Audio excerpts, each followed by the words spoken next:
Treasure Island by Robert Louis Stevenson. Treasure Island by Robert Louis Stevenson. Read by Adrian Praetzellis. Chapter 15. The Man of the Island. From the side of the hill, which was here steep and stony, a spout of gravel was dislodged, and fell rattling and bounding through the trees. My eyes turned instinctively in that direction, and I saw a figure leap with great rapidity behind the trunk of a pine. What it was, whether bear or man or monkey, I could in no wise tell. It seemed dark and shaggy, more I knew not, but the terror of this new apparition brought me to a stand.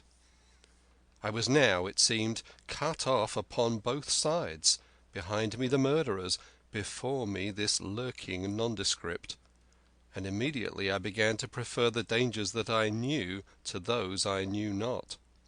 Silver himself appeared less terrible in contrast with this creature of the woods, and I turned on my heel, and looking sharply behind me over my shoulder, began to retrace my steps in the direction of the boats.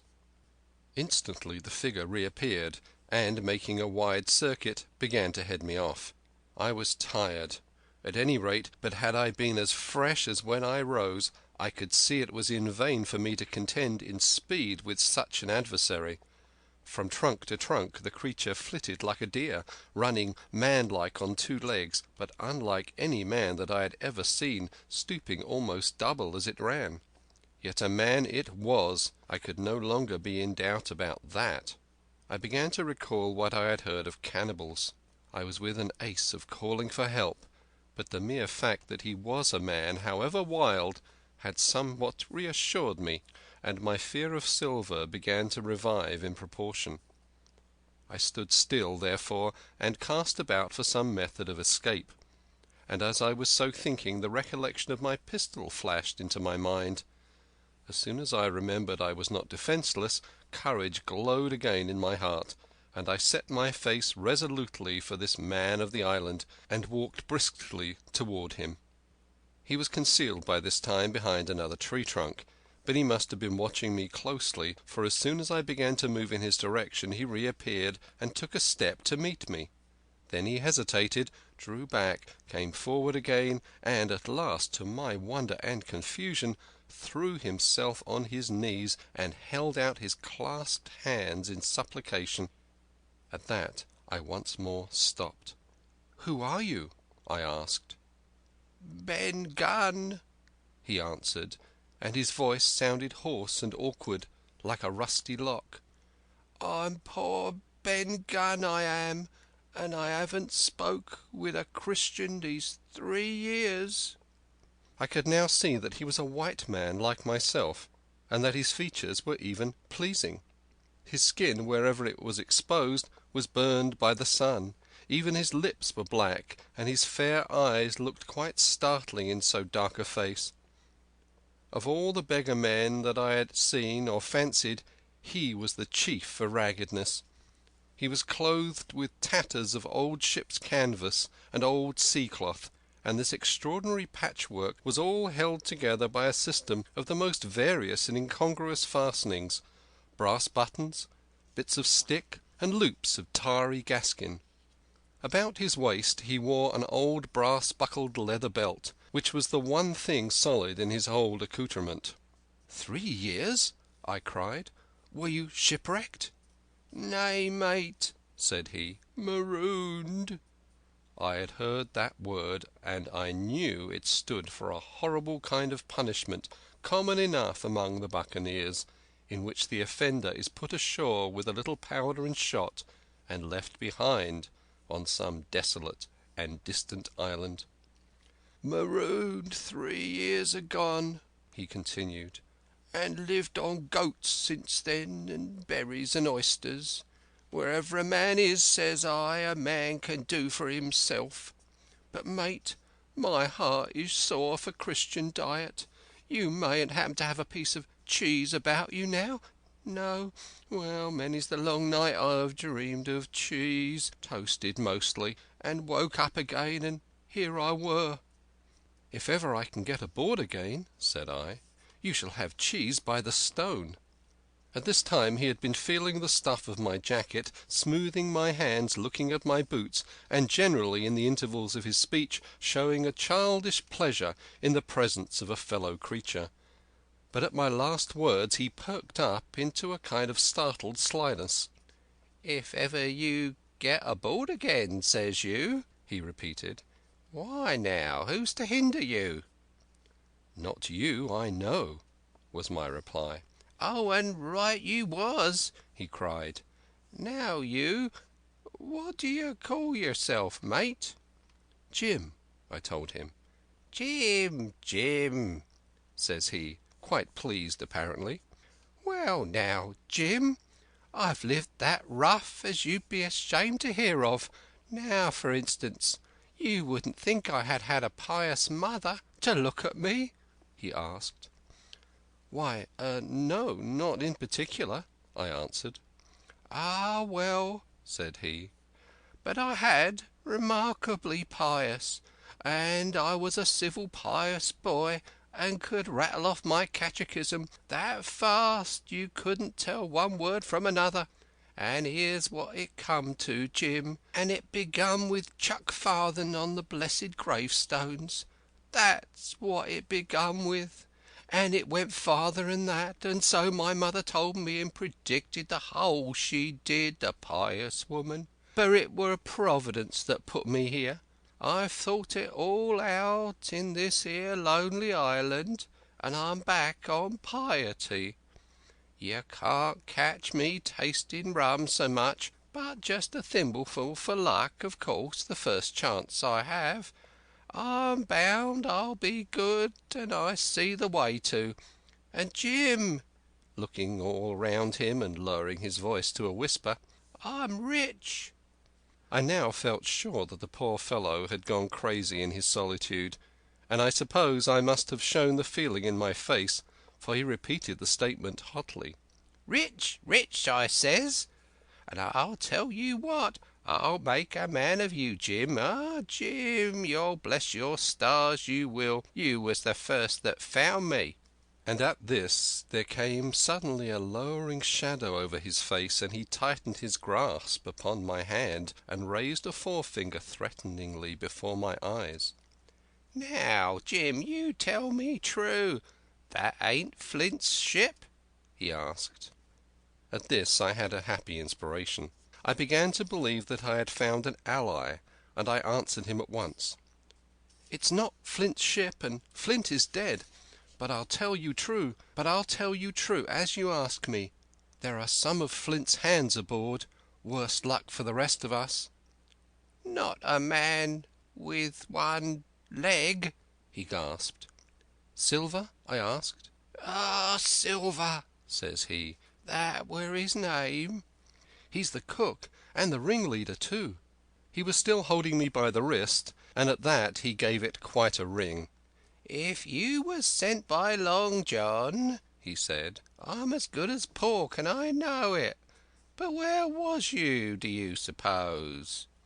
I had made up my mind in a moment, and by way of answer told him the whole story of our voyage and the predicament in which we found ourselves. He heard me with the keenest interest, and when I had done he patted me on the head. "You're a good lad, Jim," he said, "and you're all in a clove hitch, ain't you? Well, you just put your trust in Ben Gunn. Ben Gunn's the man to do it. Would you think it likely now that your squire would prove a liberal-minded one in case of help, him being in a clove hitch, as you remark?" I told him the squire was the most liberal of men. "Ah, but you see," returned Ben Gunn, "I didn't mean giving me a gate to keep and a suit of livery clothes and such. That's not my mark, Jim. What I mean is, would he be likely to come down to the tune of, say, £1,000 out of money that's as good as a man's own already?" "I'm sure he would," said I. "As it is, all hands were to share." "And a passage home?" he added, with a look of great shrewdness. "Why," I cried, "the squire's a gentleman, and besides, if we got rid of the others, we should want you to help work the vessel home." "Oh," said he, "so you would," and he seemed very much relieved. "Now, I'll tell you what," he went on. "So much I'll tell you and no more. I were in Flint's ship when he buried the treasure, he and 6 along, 6 strong seamen. They was ashore nigh on a week, and us standing off and on in the old walrus. One fine day up went the signal, and here come Flint by himself in a little boat, and his head done up in a blue scarf. The sun was getting up, and mortal white he looked about the cutwater. But there he was, you mind, and the 6 all dead, dead and buried. How had he done it? Not a man aboard us could make out. It was battle, murder, and sudden death, leastways, him against 6. Billy Bones was the mate, Long Johnny was quartermaster, and they asked him where the treasure was. 'Ah,' he says, 'you can go ashore if you like and stay,' he says, 'but as for the ship, she'll be up for more, by thunder.' That's what he said. Well, I was in another ship 3 years back, and we sighted this island. 'Boys,' said I, 'here's Flint's treasure. Let's land and find it.' The captain was displeased at that, but my messmates were all of a mind and landed. 12 days they looked for it, and every day they had the worse word for me, until one fine morning all hands went aboard. 'As for you, Benjamin Gunn,' says they, 'here's a musket,' they says, 'and a spade and a pickaxe. You can stay here and find Flint's money for yourself,' they says. Well, Jim, 3 years have I been here, and not a bite of Christian diet from that day to this. But now you look here, look at me. Do I look like a man before the mast? No, says you, nor I weren't neither, I says." And with that he winked and pinched me hard. "Just you mention them words to your squire, Jim," he went on. "Nor he weren't neither. That's the words. 3 years he were the man of this island, light and dark, fair and rain, and sometimes he would, maybe, think upon a prayer, says you, and sometimes he would, maybe, think of his old mother. So be as she's alive, you'll say. But the most part of Gunn's time, this is what you'll say, the most part of his time was took up with another matter. And then you'll give him a nip, like I do." And he pinched me again in the most confidential manner. "Then," he continued, "then you'll up and you'll say this.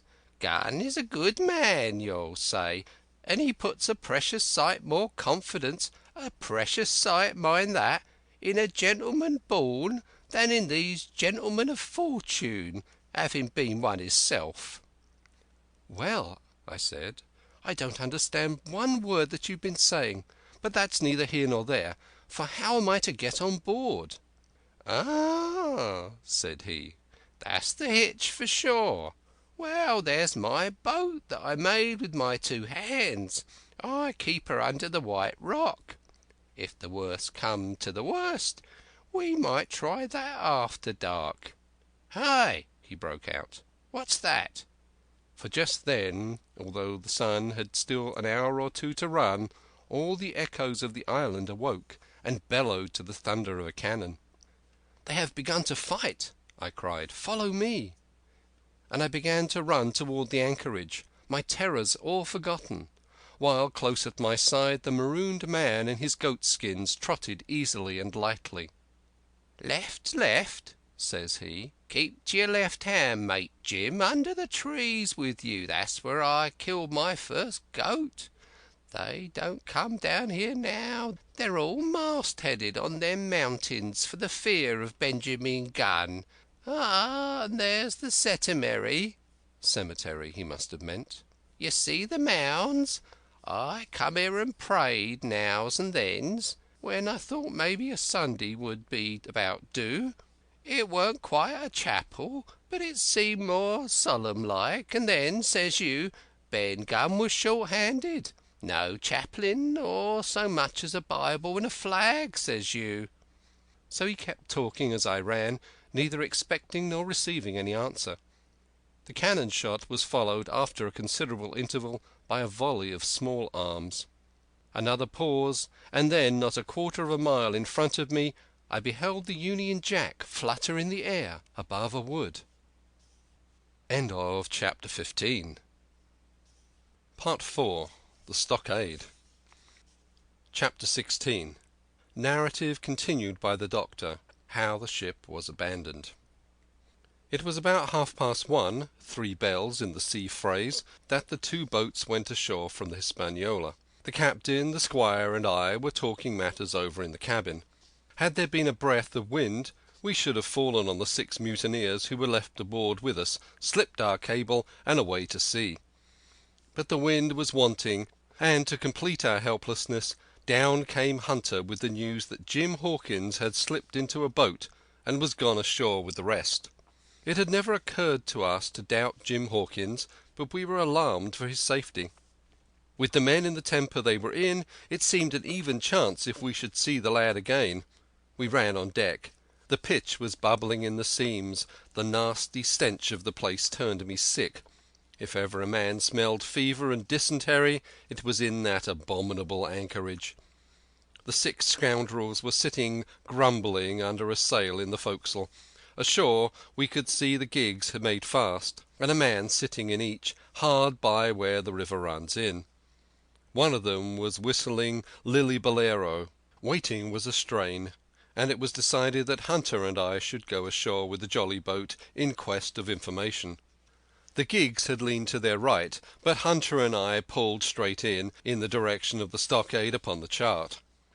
The 2 who were left guarding their boats seemed in a bustle at our appearance. Lily Bolero stopped off, and I could see the pair discussing what they ought to do. Had they gone and told Silver, all might have turned out differently. But they had their orders, I suppose, and decided to sit quietly where they were and hark back again to Lily Bolero. There was a slight bend in the coast, and I steered so as to put it between us. Even before we had landed we had thus lost sight of the gigs.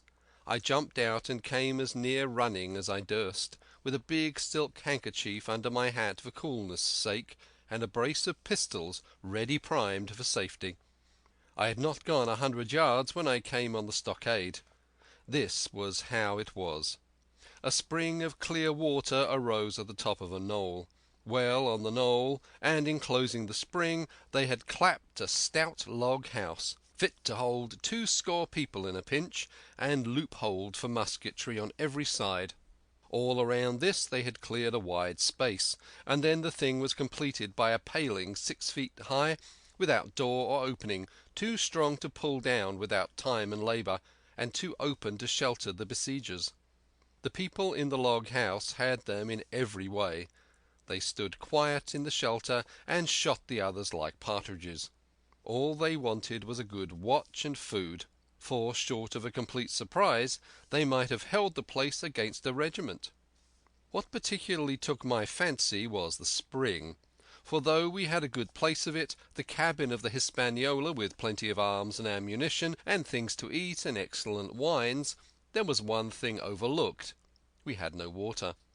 I was thinking this over when there came ringing over the island the cry of a man at the point of death. I was not new to violent death. I have served His Royal Highness the Duke of Cumberland, and got a wound myself at Fontenoy. But I know my pulse went jot and carry one. Jim Hawkins is gone, was my first thought. It is something to have been an old soldier, but more still to have been a doctor. There is no time to dilly-dally in our work. And so now I made up my mind instantly, and with no time lost returned to the shore and jumped on board the jolly boat. By good fortune Hunter pulled a good oar. We made the water fly, and the boat was soon alongside and I aboard the schooner. I found them all shaken, as was natural. The squire was sitting down as white as a sheet, thinking of the harm he had led us to, the good soul, and one of the 6 forecastle hands was little better. "There's a man," said Captain Smollett, nodding towards him, "new to this work. He came nigh hand fainting, Doctor, when he heard the cry. Another touch of the rudder, and that man would join us." I told my plan to the captain, and between us we settled on the details of its accomplishment. We put old Redruth in the gallery between the cabin and the forecastle, with 3 or 4 loaded muskets and a mattress for protection. Hunter brought the boat round under the stern port, and Joyce and I set to work loading her with powder, tins, muskets, bags of biscuit, kegs of pork, a cask of cognac, and my invaluable medicine chest. In the meantime the squire and the captain stayed on the deck, and the latter hailed the coxswain, who was the principal man aboard.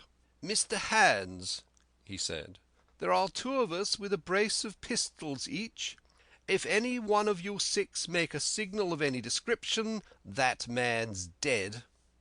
They were a good deal taken back, and after a little consultation, one and all tumbled down the fore companion, thinking, no doubt, to take us on the rear.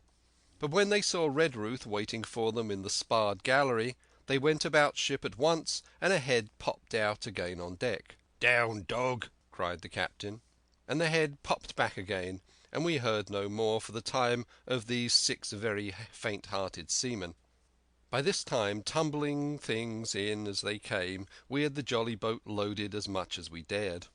Joyce and I got out through the stern port, and we made for shore again as fast as oars could take us. This second trip fairly aroused the watchers along shore. Lily Bolero was dropped again, and just before we lost sight of them behind a little point, one of them whipped ashore and disappeared. I had half a mind to change my plan and destroy their boats, but I feared that Silver and the others might be close at hand, and all might very well be lost by trying for too much. We had soon touched land in the same place as before, and set to work to provision the blockhouse. All 3 made the first journey, heavily laden, and tossed our stores over the palisade. Then, leaving Joyce to guard them, 1 man to be sure, but with half a dozen muskets, Hunter and I returned to the jolly boat and loaded ourselves once more.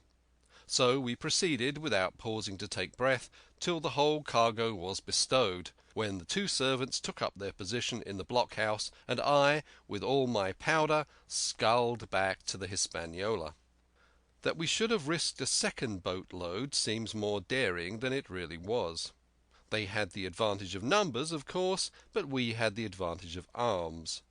Not one of the men ashore had a musket, and before they could get within range for pistol shooting, we flattered ourselves we should be able to give a good account of a half-dozen at least. The squire was waiting for me at the stern window, all his faintness gone from him. He caught the painter and made it fast, and we fell to loading the boat for our very lives. Pork, powder, and biscuit was the cargo, with only a musket and a cutlass apiece for Squire and me, and Redruth and the captain. The rest of the arms and powder we dropped overboard in 2 fathoms and a half of water, so that we could see the bright steel shining far below us in the sun on the clean sandy bottom. By this time the tide was beginning to ebb, and the ship was swinging round to her anchor. Voices were heard faintly hallooing in the direction of the 2 gigs, and though this reassured us for Joyce and Hunter, who were well to the eastward, it warned our party to be off. Redruth retreated from his place in the gallery and dropped into the boat, which we then brought round to the ship's counter to be handier for Captain Smollett. "Now, men," said he, "do you hear me?" There was no answer from the forecastle. "It's to you, Abraham Gray, it's to you I am speaking." Still no reply. "Gray," resumed Mr. Smollett, a little louder, "I am leaving this ship, and I order you to follow your captain. I know you are a good man at bottom, and I dare say not one of the lot of you's as bad as he makes out. I have my watch here in my hand. I give you 30 seconds to join me in. Come, my fine fellow," continued the captain. "Don't hang so long in stays. I'm risking my life and the lives of these good gentlemen every second." There was a sudden scuffle, a sound of blows, and out burst Abraham Gray with a knife cut on the side of the cheek, and came running to the captain like a dog to the whistle. "I'm with you, sir," he said. And the next moment he and the captain had dropped aboard of us, and we had shoved off and given way. We were clear out of the ship, but not yet ashore in our stockade. End of chapter 16.